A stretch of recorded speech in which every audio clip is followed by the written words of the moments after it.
साडा देश अबाना मैं रोही विच रहना है। रोही को अस छोड़ नहीं सकते, रोही को अस छोड़ नहीं सकते, प्यू डाडे दा ठिकाना है। रोही साडा देश अबाना मैं रोही विच रहना है। रोही साडा देश अबाना मैं रोही विच रहना है। रोही साडी रंग बरंगी उग दिन फोगत लाना है।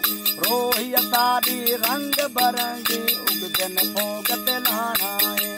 कालियां चिट्टियां बदला थीवन, कालियां चिट्टियां बदला थीवन, मौला में वसाना है।